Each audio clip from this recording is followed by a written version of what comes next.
தாய் தமிழ் உறவுகளுக்கு வணக்கம். தவறு செய்துவிட்டேன் விஜயதாரணி கண்ணீர். தவறு செய்துவிட்டேன் விஜயதாரணி கண்ணீர் என்ற தலைப்பில் இந்த காணொளியை காண்கிறோம். விஜயதாரணி இவர் விளவங்கோடு தொகுதி சட்டமன்ற உறுப்பினராக 3 முறை பதவி வகித்தார்.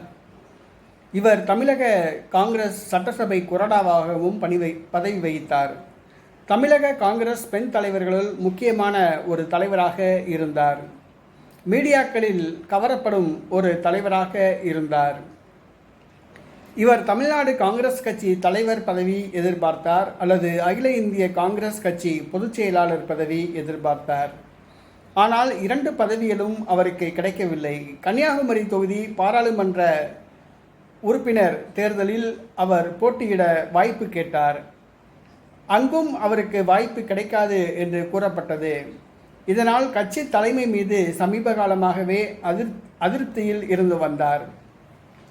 இதன் காரணமாக திடீரென ஒரு அதிரடி முடிவெடுத்து அவர் பாரதிய ஜனதா கட்சியில் சேரப்போவதாக தகவல்கள் வந்தன. காங்கிரஸ் கட்சி மூத்த தலைவர்கள் அவரை தொடர்பு கொண்டு சமாதானம் செய்ய முயற்சித்தனர். ஆனால் அவர் தன்னுடைய விளவங்கோடு தொகுதி சட்டமன்ற உறுப்பினர் பதவியை ராஜினாமா செய்துவிட்டு அவசரமாக பாரதிய ஜனதா கட்சியில் சேர்ந்தார். பாரதிய ஜனதா கட்சியில் தனக்கு அரசியல் எதிர்காலம் இருக்கும் என்று கருதி அங்கு சேர்ந்தார். ஆனால் அங்கோ 10ஓடு 1ஆக 11ஆகத்தான் அவர் உள்ளார்.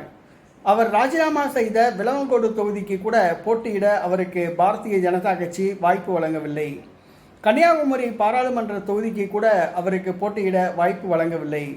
கட்சியில் இதுவரை அவருக்கு கட்சி பதவி கூட வழங்கவில்லை. தொண்டர்கள் யாரும் அவரை கண்டுகொள்ள மறுக்கின்றனர். ஆகவே அவர் மிகுந்த வருத்தத்தில் உள்ளதாக கூறப்படுகிறது. காங்கிரஸ் கட்சியில் இருந்தவரை தனக்கு நல்ல மரியாதை இருந்ததாக கருதுகிறார். காங்கிரஸ் கட்சி சட்டமன்ற உறுப்பினராக இருந்தார். சட்டசபை கொறடாவாக இருந்தார். காங்கிரஸ் கட்சி மாநில அளவில் அவர் ஒரு பிரபலமான ஒரு முக்கியமான தலைவராக இருந்தார். ஆனால் பாரதிய ஜனதா கட்சிக்கு வந்த பிறகு அவர் செல்லா காசாகி விட்டார். ஆகவே விஜயதாரணி கண்ணீர் வடிப்பதாக அவருக்கு நெருக்கமான வட்டாரங்கள் தெரிவிக்கின்றன. தவறு செய்துவிட்டேன், தான் காங்கிரஸ் கட்சியிலிருந்து விலகி பாரதிய ஜனதா கட்சியில் சேர்ந்தது தவறு என்று வருந்துவதாக கூறுகின்றனர்.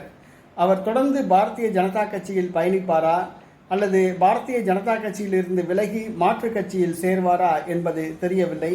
பொறுத்திருந்து பார்ப்போம்.